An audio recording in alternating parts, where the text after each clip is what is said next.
Hi there, JJ. I am going to give you feedback on your course so far. This is my course review for you, and I have reviewed your course, and I have looked at your own course review summary and the checklist that you filled out. And so I have a number of comments and suggestions for you. I'm going to start out kind of cosmetically, give you some feedback on sort of, how things are laid out, and then I'll go into a little bit more depth for you. So first, the course looks great. It looks like you have put time and energy into thinking through where things are and how they're laid out, um, and I can really tell that you are trying to apply what you've learned in my course in your own course, and I think it looks great as a result.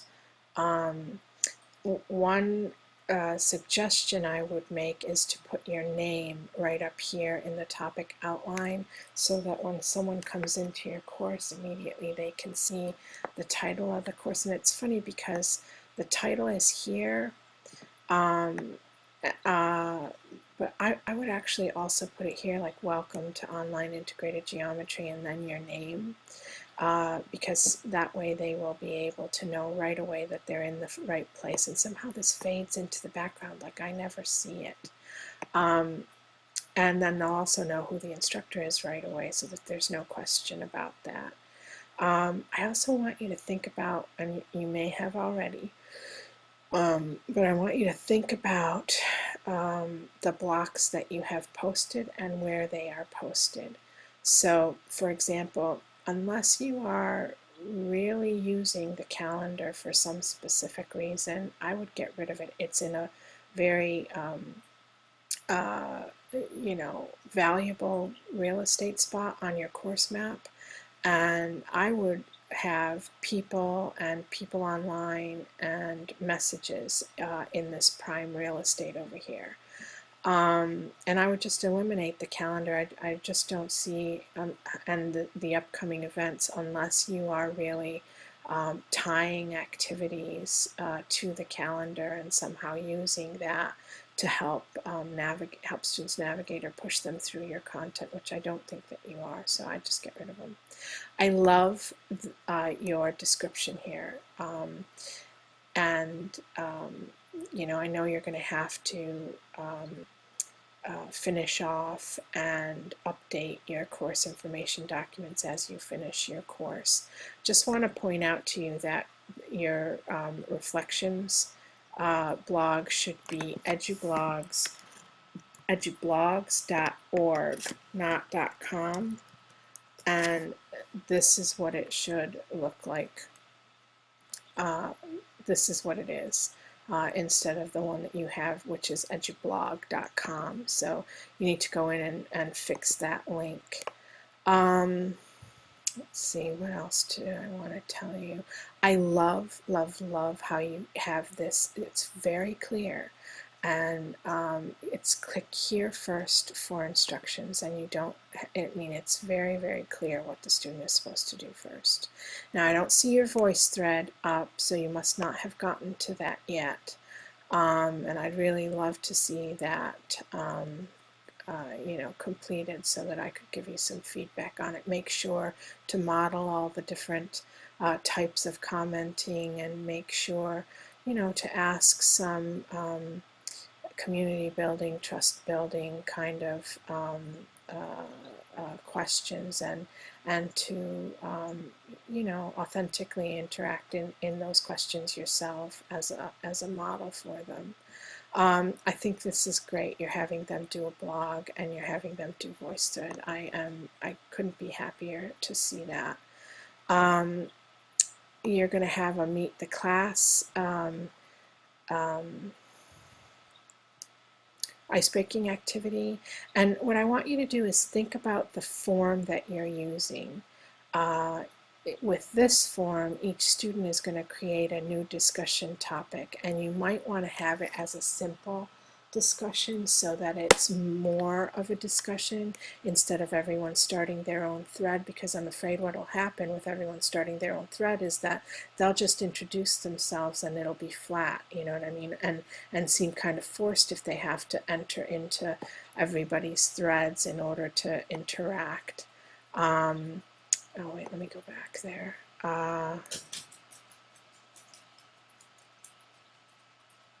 I love that you're having an additional question there.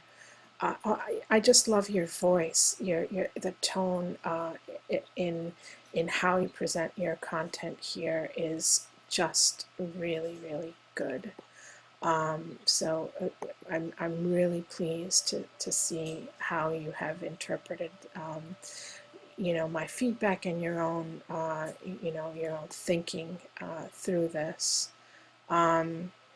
I love how you're asking them to apply it to their real lives, and I see that you have done that throughout the course in the discussions. You have really, you know, done an amazing job, I think, of trying to think this through from your young students' perspectives, and so I am very, very pleased to see that. You have a place where they can raise their hand and ask questions, and you encourage them to answer their classmates' questions, all socially supportive and very, very effective. I like how you've done this, you know, put your sort of module at a glance right up front here. They have to participate in the discussion, read, and study the notes, watch the video, complete the practice problems, and reflect in their journal. My one question in this particular area is that in order to complete this discussion, they have to have read this stuff first, and so the fact that it has the first position here is confusing to me, because the first thing I come to in Module 2, and it actually says participate in discussion first, I come here and it says post my compound locus question here, and I can't do that because I don't even know what that is. So that was very confusing. So I think you need to reorganize this sequentially and then reorganize the actual activities sequentially to match, so that the first thing that students click on is the first thing they're actually going to do.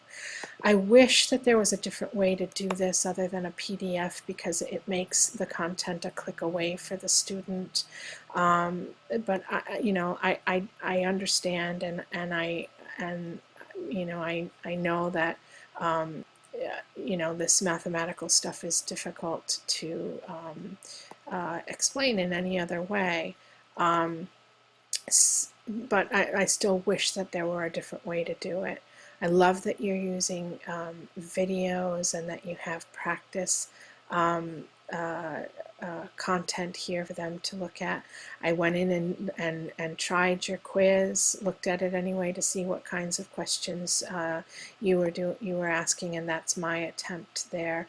I see that you have it timed, and I think that's interesting and good. I went to go try and see how much the quizzes are weighted so that I could really understand and gauge my feedback based on my feedback on the timing thing based on how much you're weighting these quizzes. And I know that you need to teach them how to take quizzes because you're preparing them for exams, for Regents exams, I think. So I understand and you know, support that decision, but I'm just really curious and can't remember how much you were actually weighting these quizzes, and I hope it's not you know, extremely heavily. I mean, I hope it's reasonable for the activity, reasonable for the task. I love that you have the ability for them to raise their hands and ask a question. In Module 3, this discussion does come first, and I love how you're saying where you would find regular polygons in the real world. And think, why, you know, you're asking them to respond. This is an authentic question, very well designed question that is not contrived, and that they will in fact be able to discuss. So I'm really pleased, very, very pleased to see that. Um, let's keep going. You have,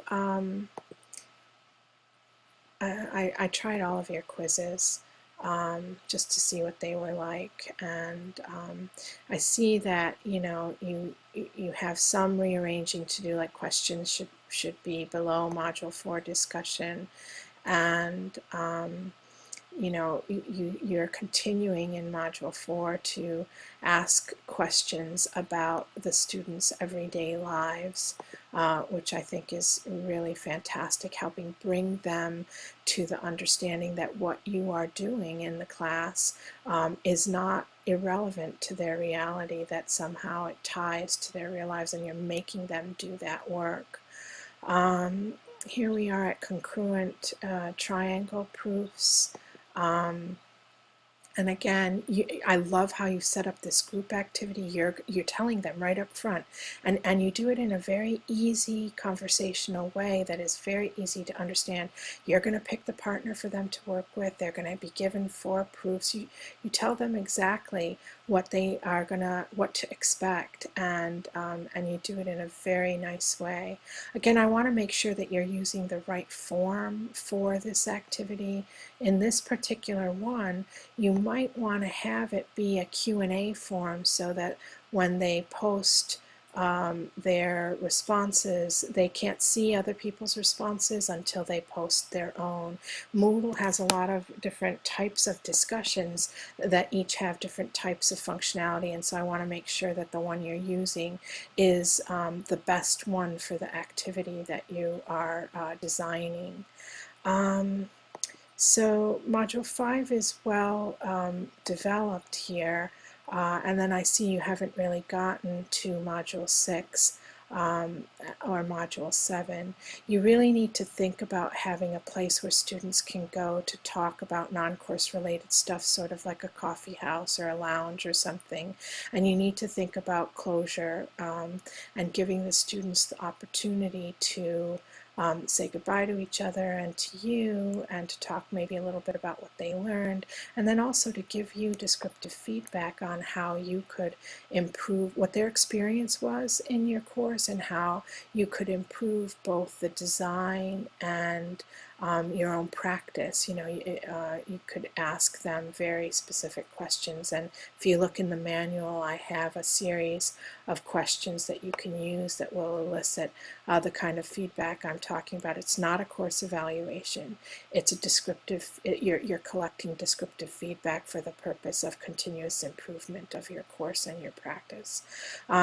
So, overall, JJ, I think you have done an amazing job in interpreting and adapting what you've learned in my course and yours. I'm so pleased with the tone of your voice, and especially since the students that you will deal with are younger. So you're doing a great job with your course design, and I really, really hope that you actually get to teach this course, and that you will come back and tell me, what you learned from the experience, and how it went for you. Really, this course, my course, won't be over until you get to teach your course, so that you can see it all in practice and experience it for yourself, and have that opportunity to learn from your students, and from how you have thought through the content on behalf of the students and interpreted it, and been able to see how it works and have opportunity to